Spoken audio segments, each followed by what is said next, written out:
ಅಬ್ರೀಸ್ ತೋಕ್ರಿ. ಬರ್ಕಾಗ್ತೈತಿ ಬಾಯ್. ಏನೋ ಏನೋ ವೇಟ್ ಒಂದ್ ನಿಮಿಷ ಏನ್ ಹೇಳ್ದೆ ನೀನು? ಜಾಸ್ತಿ ಮಾಡಿ ಒಲೆ ಅಂತ. ಇಲ್ಲ ಬಟ್ ಯಾವ ಭಾಷೆಯಲ್ಲಿ ಹೇಳ್ದೆ? ಗಿಬ್ರಿಸ್. ಗಿಬ್ರಿಷಾ? ಹೌದು, ನಾನು ಒಂದ್ಸಲ ಇವಳ ಹತ್ರ ಶುರು ಮಾಡಿದೆ ಅದನ್ನ. ಅದು ನಾವ್ ಹಿಂದೆಲ್ಲ AR ಬಾಬು ಡೈರೆಕ್ಟರ್ ಇದಾರಲ್ಲ, ಅವರು ನಾವೆಲ್ಲ ಮನೇಲಿ ಕುತ್ಕೊಂಡು ಮಾತಾಡ್ತಿದ್ವಿ. ಸರಿ. ಆ ಇದ್ರಲ್ಲಿ ನಾನು ಇವಳ ಹತ್ರ ಶುರು ಮಾಡಿದೆ ಸುಮ್ನೆ. ಇವಳು ಆಗ ಪುಟಾಣಿ, ಇವಳು 2.5 ವರ್ಷ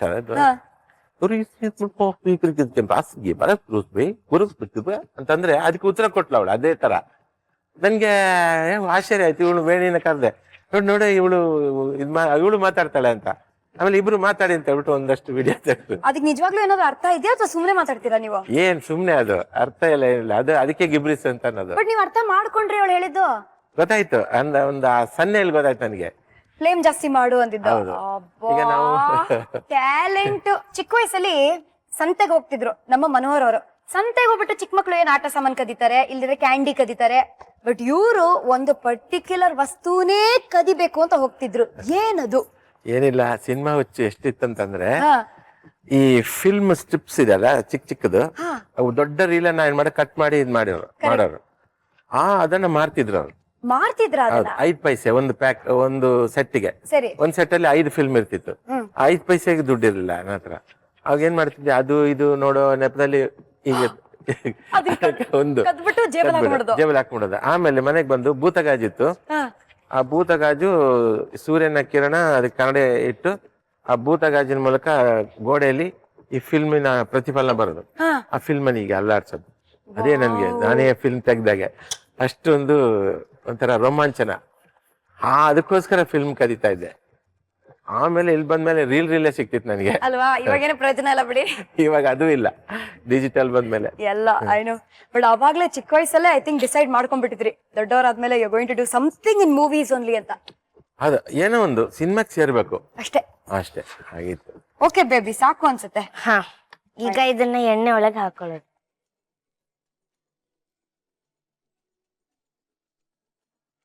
ಮಗಳು ಮಾಡ ಕರಂ ಕುರಂ ಚೆನ್ನಾಗಿ ಬ್ಯೂಟಿಫುಲ್ ಆಗಿ ಕ್ರಿಸ್ಪಿ ಗೋಲ್ಡನ್ ಬ್ರೌನ್ ಆಗಿರೋದನ್ನ ಮಾತ್ರ ತೆಗಿತಾ ಇದೀವಿ ನಾವು. ಬಾಕಿ ಎಲ್ಲ ಇನ್ನೂ ಸ್ವಲ್ಪ ಆಗ್ಲಿ. ಒಂದು ರುಚಿಯಾದ ಅಡಿಗೆ ಮಾಡೋದಕ್ಕೆ ಎಷ್ಟು ಕಷ್ಟ ಇದೆ ಅದು ಎಲ್ರು ತಿಳ್ಕೊಬೇಕು. ಯಾಕಂತಂದ್ರೆ ನಾವಿವತ್ತು ಮದುವೆ ಮನೆಗೆ ಹೋಗ್ತೀವಿ. ಹೌದು. ಮದುವೆ ಮನೆಗೆ ಹೋದ್ರೆ ಪ್ರತಿ ಮದುವೆಲೂ ನನಗೆ ದುಃಖ ಆಗೋದು ಏನಂತಂದ್ರೆ, ವೇಸ್ಟೇಜ್ ಅಲ್ಲ, ಎಷ್ಟು ವೇಸ್ಟ್ ಮಾಡ್ತಾರೆ ಅಂದ್ರೆ. ಆ ಆಹಾರದ ಬಗ್ಗೆ ಯಾರಿಗೂ ಗೌರವ ಇಲ್ಲ. ನಾನು ತಿಳ್ಕೊಂಡಿದ್ದೆ ಅಂತಂದ್ರೆ, ಆಹಾರವೇ ದೇವ್ರು. ಸತ್ಯ. ಹೌದು. ದೇವ್ರನ್ನಾದ್ರೂ ನೀವು ನಂಬಿ ದೇವ್ರ ಕೈ ಕೊಡ್ಬೋದು. ಯಾಕಂದ್ರೆ ಎಷ್ಟೋ ಕಡೆ ದೇವಸ್ಥಾನಕ್ಕೆ ಹೋದವರು ಆಕ್ಸಿಡೆಂಟ್ ಆಗಿ ಸತ್ತೋಗಿರ್ತಾರೆ, ಅಥವಾ ದೇವಸ್ಥಾನಕ್ಕೆ ದಿನ ಹೋದವರು ಕಾಯಿಲೆ ಬರುತ್ತೆ. ಆದ್ರೆ ಆಹಾರವನ್ನ ನಂಬಿದವರಿಗೆ ಯಾವತ್ತು ಆಹಾರ ಕೈ ಕೊಟ್ಟಿಲ್ಲ, ಮೋಸ ಮಾಡಿಲ್ಲ. ಆಹಾರ ಅನ್ನೋದು ದೇವ್ರ ಸಮಾನ. ಅದನ್ನ ಮಾತ್ರ ಯಾರು ವೇಸ್ಟ್ ಮಾಡಬಾರ್ದು. ದಯವಿಟ್ಟು ನೀವು ನಿಮ್ಮ ಮಕ್ಕಳಿಗೆ ಅದನ್ನ ಹೇಳ್ಕೊಡ್ಬೇಕು. ನಾನು ನನ್ನ ಮಗಳಿಗೆ ಹೇಳಿದ್ದೇನೆ, ಎಲ್ಲೂ ಹೋದ್ರೂ ಎಷ್ಟು ಬೇಕು ಅಷ್ಟೇ ಮಾತ್ರ ಹಾಕಿಸ್ಕೊ, ಎಕ್ಸ್ಟ್ರಾ ಏನು ಹಾಕಿಸ್ಕೋಬೇಡ. ಬಿಡುವಂತ ತಟ್ಟೆಯಲ್ಲಿ ಅಥವಾ ಎಲೆಯಲ್ಲಿ ಬಿಡೋ ತರ ಹಾಕಿಸ್ಕೋಬೇಡ ಅಂತ ನಾನು ತುಂಬಾ ಸಲ ನನ್ನ ಮಗಳಿಗೆ ಹೇಳಿದ್ದೀನಿ. ಅದನ್ನ ಅವಳು ಪಾಲಿಸ್ತಾಳೆ. ಹಾಗೆ ಎಲ್ರು ಕೂಡ ಅಷ್ಟೇನೆ. ಎಲೆಯಲ್ಲಿ ವೇಸ್ಟ್ ಮಾಡೋದು ಫ್ಯಾಷನ್ ಅಲ್ಲ. ಹೌದು. ಯುರೋಪ್ ಅಲ್ಲಿ ಮತ್ತೆ ಅಮೆರಿಕಾದಲ್ಲಿ ಅದಕ್ಕೆ ಪನಿಷ್ಮೆಂಟ್ ಇದೆ ಅಂತೆ. ಹೌದು. ಫುಡ್ ಬಿಟ್ರೆ ಅದು ಯಾರೊಬ್ರು ಇಂಡಿಯನ್ಸ್ ಹೋಗಿ ಅಲ್ಲಿ ಬಿಟ್ಟಿದ್ದಕ್ಕೆ ಅಲ್ಲಿ ಹೋಗಿ ಗಲಾಟೆ ಮಾಡಿ ಅವ್ರನ್ನ ಅರೆಸ್ಟ್ ಮಾಡಕ್ ಹೋದಾಗ ಅವರೆಲ್ಲ ನಾನು ಪೇ ಮಾಡಿದೀನಿ, ನಾನ್ ಬಿಡ್ತೀನಿ ಅಂತ. ನಿಜ. ಹೌದು. ಮಾಡಂಗಿಲ್ಲ ಆತರ. ಹಂಗ್ ಮಾಡಂಗಿಲ್ಲ. ಆ ರೂಲ್ಸ್ ಇಲ್ಲೂ ಬರ್ಬೇಕು ಅಂತ ಅನ್ಸುತ್ತೆ. ಯಾಕಂತಂದ್ರೆ ಪ್ರತಿದಿನ ಲಕ್ಷಾಂತರ ಮಂದಿ ಬಡವರು ಊಟ ಮಾಡೋ ಫುಡ್ ಅನ್ನ ನಾವು ಬಿಸಾಕ್ತಿವಿ, ವೇಸ್ಟ್ ಮಾಡ್ತೀವಿ. ಅದ್ಯಾಗಂತಂದ್ರೆ ಅಲ್ಲಿ ಅದ್ರಲ್ಲಿ ಪ್ಲಾಸ್ಟಿಕ್ ಅಲ್ಲಿ ಸುತ್ತಾರೆ. ಒಂದು ಪೇಪರ್ ಅಲ್ಲಿ ಸುತ್ತೋದು ಅಲ್ಲ, ಪ್ಲಾಸ್ಟಿಕ್ ಅಲ್ಲಿ ಸುತ್ತಾರೆ. ಅದನ್ನ ಇದಕ್ಕೆ ಮಾಡ್ತಾರೆ ಗಾಡಿಗೆ. ಅದನ್ನ ಪ್ರಾಣಿಗಳು ಸಿಗಲ್ಲ. ಅದು ಒಂದು ಹಸು, ಬೀಡಾಡಿ ಹಸುಗಳಿಗೂ ಸಿಗಲ್ಲ. ಆಮೇಲೆ ಇವತ್ತು ತೊಟ್ಟಿ ಇಲ್ಲ ಬೆಂಗಳೂರಲ್ಲಿ. ಅದು ಒಂದು 2006 ಅಲ್ಲಿ ಬೆಂಗಳೂರಿನ ಎಲ್ಲಾ ತೊಟ್ಟಿನ ಬ್ಯಾನ್ ಮಾಡಿದ್ರು. ಎಲ್ಲಾ ತೊಟ್ಟಿ ಬ್ಯಾನ್ ಮಾಡಿ ಮನೆಯಿಂದ ಕಸ ತಗೊಂಡೋಗೋದು ಮಾಡಿದ್ರು. ಇದು ಒಂದು ಏನಾಯ್ತಂದ್ರೆ, ಬೀದಿ ನಾಯಿಗಳಿಗೆ ಇದ್ದಕ್ಕಿದ್ದಾಗೆ ತಬ್ಬಿಬಾಗೋಯ್ತು. ಫುಡ್ ಇಲ್ಲ. ಕರೆಕ್ಟ್. ಅದರ ಬದಲು ಫುಡ್ ಅವಕ್ಕೆ ಕೊಟ್ರೆ, ನಾವು ಬಿಸಾಕೋದನ್ನ ಕೊಟ್ರೆ ಯಾವ ನಾಯಿ ಅಪಾಯಕಾರಿ ಅಲ್ಲ. ಒಟ್ಟಲ್ಲಿ ಫುಡ್ ಅನ್ನು ಮಾತ್ರ ದಯವಿಟ್ಟು ಯಾರು ವೇಸ್ಟ್ ಮಾಡಬೇಡಿ. ಎಷ್ಟು ಬೇಕೋ ಅಷ್ಟೇ ಹಾಕಿಸ್ಕೊಂಡು ತಿನ್ನಿ ಅನ್ನೋದು ನನ್ನ ಒಂದು ಕಳಕಳಿಯ ಒಂದು ಪ್ರಾರ್ಥನೆ. Very nice. ನೋಡಿ ಎಷ್ಟು ಒಳ್ಳೆ ಮಾಹಿತಿನ ನೀಡಿದೀರಾ.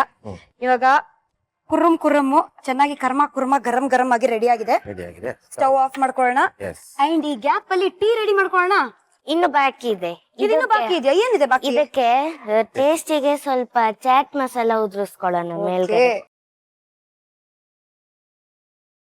ಪುದೀನ ಕುರುಮ್ ಕುರುಮ್ ರೆಡಿ ಆಗ್ಬಿಟ್ಟಿದೆ. ಸೊ ಇವಾಗ ಗಾರ್ಲಿಕ್ ಟೀ ಯಾ, ಏನ್ ಬೇಕು? ಅದಕ್ಕೆ ನಾವು ಸಿಪ್ಪೆ ಬಿಡಿಸಿರೋ ಗಾರ್ಲಿಕ್ ಬೇಕು, ಬೆಳ್ಳುಳ್ಳಿ, ಮತ್ತೆ ಹನಿ, ಜೇನುತುಪ್ಪ, ಲೆಮನ್, ನಿಂಬೆ ಹಣ್ಣು. ಮೂರೇ ಇಂಗ್ರೀಡಿಯೆಂಟ್ಸ್ ಅಲ್ಲ? ಹಾ, ಸೂಪರ್. ಓಕೆ. ಮತ್ತೆ ಟೀ ಪುಡಿ? ಟೀ ಪುಡಿ ಎಲ್ಲ ಬೇಡ. ಬೇಡವಾ? ಬೇಡ. ಟೀ ಪುಡಿ ಇಲ್ದೇ ಇರೋ ಟೀ ಇದು. ಓಹೋ, ನೋಡಿದ್ರಾ? ಹೆಂಗೆ ಹುಷಾರ್ ನಿಮ್ ಮಗಳು. ಸೊ ನಾವು ಫಸ್ಟ್ ಏನ್ ಮಾಡ್ಬೇಕಂದ್ರೆ ನೀರ್ನ ಬಾಯ್ಲ್ ಮಾಡ್ಕೊಂಡು ಅದ್ರೊಳಗೆ ನಾವು ಬೆಳ್ಳುಳ್ಳಿ ಹಾಕೋದು. ಇದಲ್ವಾ? ನೀರ್ ಹಾಕಿಪ್ಪ. ಹಾ, ತಗೊಳ್ಳಿ. 3 ಕಪ್ಸ್ ಹಾಕಿ. ಇರಿ ಮೆಜರ್ಮೆಂಟ್ ಪ್ರಕಾರ ಹಾಕೋಣ. 3 ಕಪ್ಸ್ ಅನ್ಬಿಡಿದಾಳೆ ಇವಳು. ನಿಮಿಷ. 1, ಓಕೆ, 2 ಸಾಕು. ಹಾಕೋಣ ನೀರಲ್ಲಿ. ಒಂದು ಅರ್ಧದಷ್ಟು ಹಾಕೊಂಡ್ರೆ ಈ ಕಪ್ ಸಾಕಾಗುತ್ತೆ. ಓಕೆ. ಒಂದು ಪಾಡ್ ಗಾರ್ಲಿಕ್ ಅಂತ ಇಟ್ಕೋಬಹುದು, ಅದ್ರಲ್ಲಿ ಬರುತ್ತಲ್ಲ ಒಂದು 10-15. ಸೊ ಇದನ್ನ ನಾವು ಒಂದು ಗ್ಲಾಸ್ ಅಥವಾ ಈ ತರ ಟೀ ಪಾಟಿಗೆ ಹಾಕೋಬಹುದು. ಸ್ಟ್ರೈನ್ ಮಾಡ್ಕೊಂಡು ಹಾಕೋಬೇಕಾ ಇವಾಗ? ಹೌದು. ಒಂಥರ ಇದು ಹಾಲು ಉಕ್ಕತ್ತಲ್ಲ, ಆ ರೇಂಜ್ ಲೈಟ್ ಆಗಿ ಮೇಲ್ ಬರ್ಬೇಕು, ಆವಾಗ ಗೊತ್ತಾಗತ್ತೆ. Okay, so the garlic tea is ready, it's done ಅಂತ. ಸ್ಟ್ರೈನ್ ಮಾಡ್ಕೊಳ್ಳೋಣ. ನಾ ಹಿಡಿತೀನಿ, ನೀವು ಹಾಕಿ. ನಾನು ಹಾಕ್ತೀನಿ. ಓಕೆ.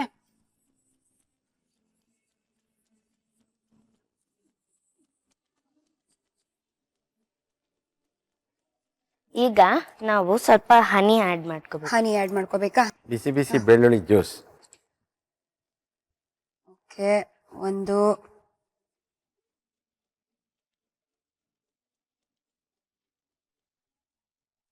ಗುಡ್. ಅರ್ಧ ಸಾಕಾ? ಇನ್ನು ಬೇಕಾ? ಸಾಕಾ? ನಮ್ಗೆ ಹುಳಿ ಎಷ್ಟ್ ಬೇಕೋ ಅಷ್ಟು ಹಿಂಡ್ಕೋಬಹುದು. ಸರಿ, ರೆಡಿನಾ ಇದೆ? ಇನ್ನು ಹಿಂಡ್ಬೇಕಂದ್ರೆ ಅದೊಂದು ಕಲ್ಸ್ಕೊಂಡ್ಬಿಡೋಣ ಇದನ್ನ.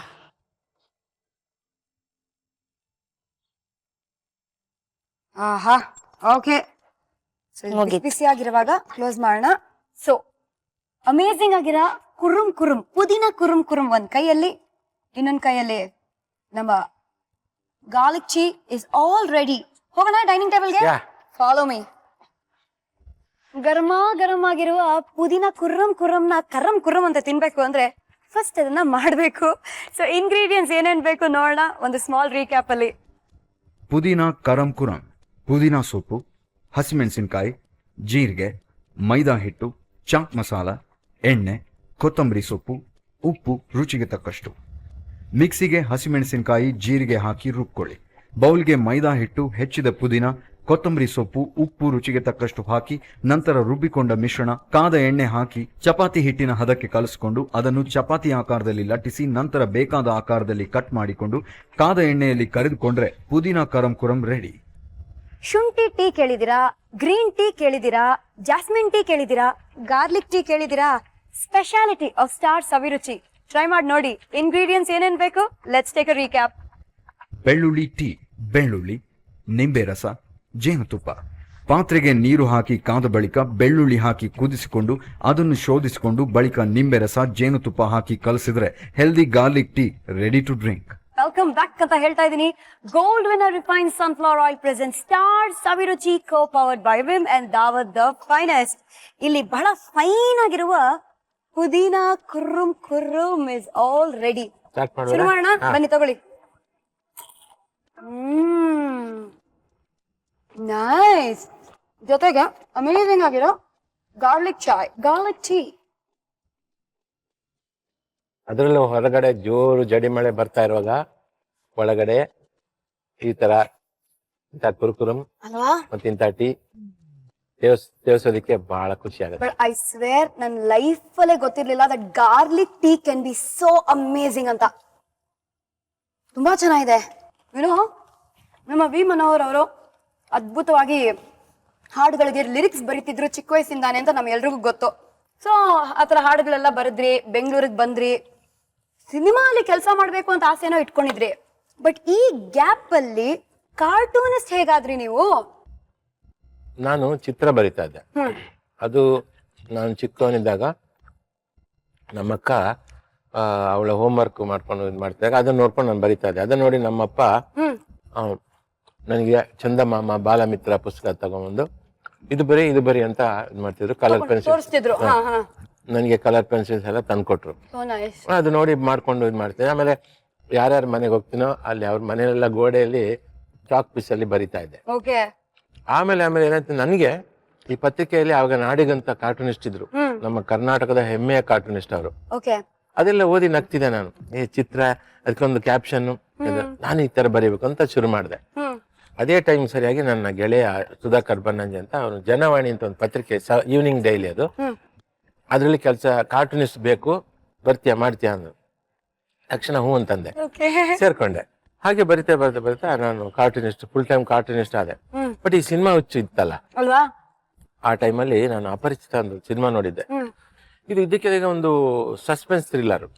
ನನಗೆ ನೋಡಿ ಖುಷಿ ಆಯ್ತು, ಇದೊಂಥರ ಬೇರೆ ಅಪ್ರೋಚ್ ಸಿನಿಮಾ. ಸ್ವಲ್ಪ ದಿವಸ ಆದ್ಮೇಲೆ ಸುಂದರ್ನ ಸ್ವರ್ಣ ಅಂತ ಖ್ಯಾತ ಛಾಯಾಗ್ರಾಹಕ ಅವ್ರು ನಮ್ಮ ಆಫೀಸ್ಗೆ ಬಂದ್ರು, ಪರಿಚಯ ಎಲ್ಲ ಆಯ್ತು. ಅವರಿಗೂ ನಾನು ತೋರಿಸ್ದೆ ನನ್ನ ಇದರ ಚಿತ್ರಗಳೆಲ್ಲ, ಕಾರ್ಟೂನ್ ತೋರಿಸ್ದೆ. ಆಮೇಲೆ ಹಾಡು ಬರ್ದಿದ್ದೆಲ್ಲ ತೋರಿಸ್ದೆ. ಮತ್ತೆ ನಾನೇ ಟ್ಯೂನ್ ಹಾಕಿದ್ದೆಲ್ಲ ಅವ್ರಿಗೆ ಹಾಡಿ ತೋರಿಸ್ದೆ. ಸೊ ಅವರಿಗೆ ಏನೋ ಇವನಲ್ಲಿ ಇದೆ ಅಂತ ಹೇಳ್ಬಿಟ್ಟು ಇದಾಯ್ತು. ಅನುಭವ ಚಿತ್ರಕ್ಕೆ ಅವರೇ ಛಾಯಾಗ್ರಾಹಕರೇ ಸೆಲೆಕ್ಟ್ ಆದ್ರು. ಅವರು ಕಾಶಿನಾಥ್ ಸರ್ ಹತ್ರ ನನ್ನ ಬಗ್ಗೆ ಹೇಳಿದ್ರು, ನನ್ನನ್ನು ಕರ್ಸಿ ಆವಾಗ ಎಲ್ವಾ ಇದ್ದಾನೆ ಅಂತ ನಾನು ಕೂತ್ಕೊಂಡು ಹಾರ್ಮೋನಿಯಂ ಅಲ್ಲಿ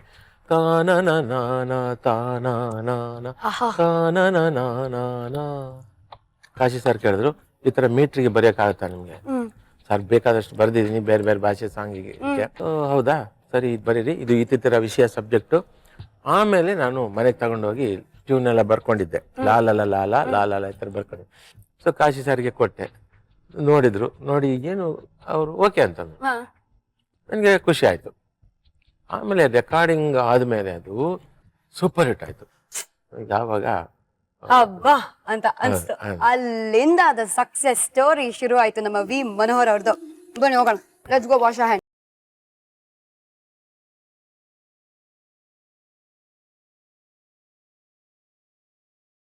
ಟಿವಿ ನೋಡ್ತಾ, ಎಕ್ಸಾಮಿಗೆ ಓದ್ಕೊಳ್ತಾ ಈ ಕೆಲಸ ಮಾಡ್ಬೋದು ನೀವು. ಎಷ್ಟು ಕಷ್ಟ ಅಲ್ಲ ಏನು ಈ ಕೆಲಸ ತಿನ್ನದಾ? Not at all. You can't stop at one. Amazing ಆಗಿರೋ ಪುದೀನ ಕುರ್ರುಮ್ ಅನ್ನ ನಾವು ಟ್ರೈ ಮಾಡಿದ್ವಿ. ನೋಡಿ ಈ ಸ್ಮಾಲ್ ಪುಟಾಣಿ ಕೈ ರುಚಿ ಎಷ್ಟು ಚೆನ್ನಾಗಿದೆ ಗೊತ್ತಾ? So sweet. ಎಷ್ಟು ಚೆನ್ನಾಗಿ ಅಡುಗೆ ಮಾಡ್ತೇಕಂದ ನೀನು. ಥ್ಯಾಂಕ್ಸ್. ಅದಕ್ಕೋಸ್ಕರ ದಿನ ನನ್ನ ಮನೆ ಕರೆದು ದಿನ ನಂಗೆ ಊಟ ಹಾಕ್ಬೇಕು. ಓಕೆ, ಹೇಳು ಹೆಂಗನ್ಸ್ತು ನಿನ್ಗೆ? ತುಂಬಾ ಖುಷಿ ಆಯ್ತು. ಇದು ನನ್ನ ಫಸ್ಟ್ ಎಕ್ಸ್ಪೀರಿಯನ್ಸ್, ಕ್ಯಾಮ್ರಾ ಮುಂದೆ ನಿಂತ್ಕೊಂಡು ಅಡ್ಗೆ ಮಾಡ್ತಿರೋದು. ಹೌದಾ? ಮನೇಲಿ ಕ್ಯಾಮ್ರಾ ಇಲ್ವಲ್ಲ ಅಡ್ಗೆ ಮಾಡುವಾಗ. ಬಟ್ ಡ್ಯಾಡಿ ಯಾವ ಸಿನಿಮಾಲು ನಿನ್ನ ಹಾಕಿಲ್ವಾ ಇನ್ನು? ನಾನು ಹೋಗಲ್ವಾ? ವೈ? ನಂಗೆ ಡಾಕ್ಟರ್ ಆಗ್ಬೇಕು. ನೋಡ್ರಪ್ಪ, ಡಾಕ್ಟರ್ ಆಗ್ಬೇಕಂತ ನಮ್ಮ ಹುಡುಗಿಗೆ. Very nice. ಆಕ್ಟರ್ ಆಗ್ಬೇಕಾಗಿಲ್ಲ, ಡಾಕ್ಟರ್ ಆಗ್ಬೇಕಂತ. ಆಕ್ಟರ್ ಆದ್ರೆ ಅಲ್ಲಿ ಡಾಕ್ಟರ್ ತರ ನಾಟಕ ಮಾಡ್ಬೋದು. ಏನಾಯ್ತು ನಿಮ್ಗೆ ಪಾಪ ಅಂತ. Thank you so much baby, thank you for coming. Come give me ಹಾಗಿ. ಓಕೆ, ಇವಾಗ ನೀನ್ tata bye bye see you ಹೇಳಲೇಬೇಕು. ಓಕೆನಾ? ಡ್ಯಾಡಿಗೂ ಹಾಗೆ ಕೊಟ್ಬಿಡು. ಥ್ಯಾಂಕ್ ಯು ಕಂದ, ಗಾಡ್ ಬ್ಲೆಸ್ ಯು. ಬಾ ಹಿಂಗೆ. ನಮ್ಮ ಕಾಶಿನಾಥ್ ಅವ್ರು ಮಾಡುವ ಸೀನ್ಸ್ಗಳು ಹೇಗಿರುತ್ತೆ ಅಂತ ನಿಮಗೆ ಗೊತ್ತು. ಒಂದೊಂದ್ಸತಿ ಅದನ್ನ ಕಂಟ್ರೋಲ್ ಮಾಡಕ್ ಯಾರಾದ್ರೂ ಬೇಕಾಗಿತ್ತು. ಆ ಕಂಟ್ರೋಲರ್ ಯಾರು ಗೊತ್ತಾ? One and only we Manohar ಅವರು. ಸೊ ಹೇಗ್ ಕಂಟ್ರೋಲ್ ಮಾಡ್ತಿದ್ರು, ಏನ ಕತೆಗಳು ನಾಳೆ ಗೊತ್ತಾಗತ್ತೆ. ಎಸ್, ನಮ್ಮ ಸ್ಟಾರ್ ಅಭಿರುಚಿಯಲ್ಲಿ gold winner refine sunflower oil present star Abhiruchi, co powered by Vim and Daawat the finest. ನಾನು ನಿಮ್ಮ ಪಟಾಕಿ ಶ್ರುತಿ. ನಾನು ನಿಮ್ಮ ವಿ ಮನೋಹರ್. ಇವಾಗ ನಾವಿಬ್ರು ಏನ್ ಹೇಳ್ಬೇಕು ಹೇಳಿ? Tata, see you, bye bye.